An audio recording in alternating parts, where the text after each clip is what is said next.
Hello, welcome to Better English in Tacoma.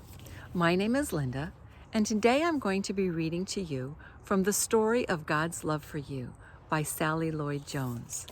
We're going to be reading chapter 34, entitled The Man Who Didn't Have Any Friends, None.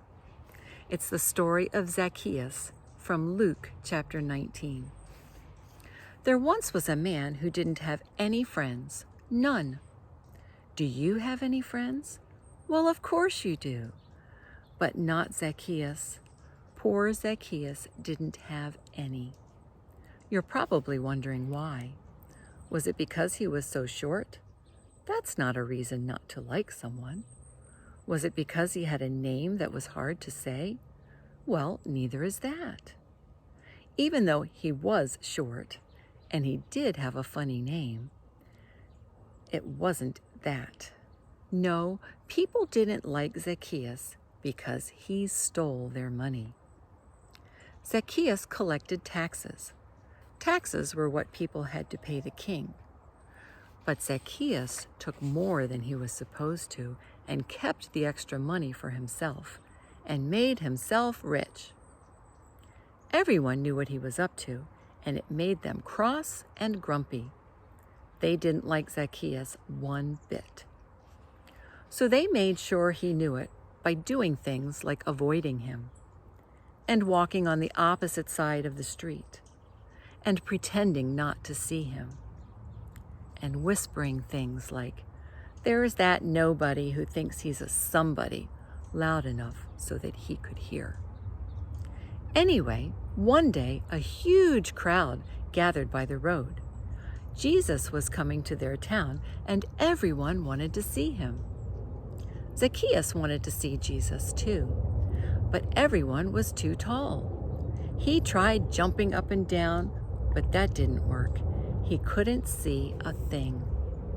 Luckily, Zacchaeus had a good idea. "I'll climb that sycamore tree," he said. So he did.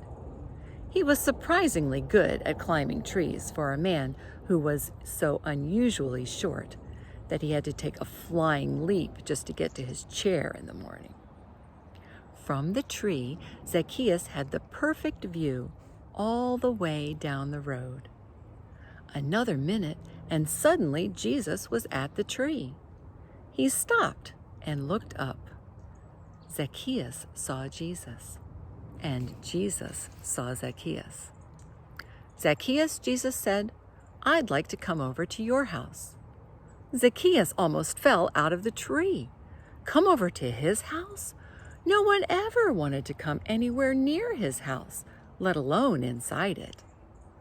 The people saw this, and needless to say, it made them even crosser and grumpier than usual.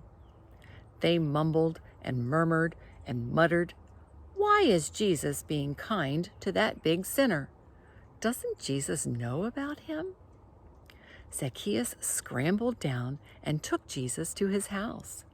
He was in a big hurry because he didn't want Jesus to change his mind. Perhaps Jesus hadn't heard about him.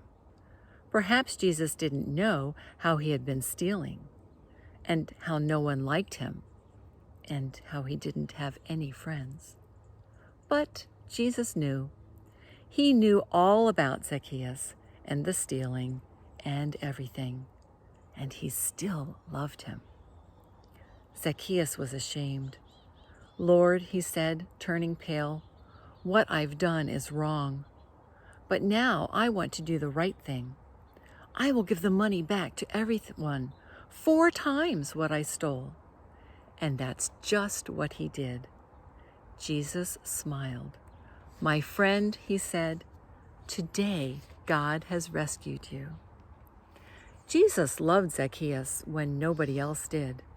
He was Zacchaeus' friend, even when no one else was, because Jesus was showing people what God's love was like. His wonderful, never stopping, never giving up, unbreaking, always and forever love.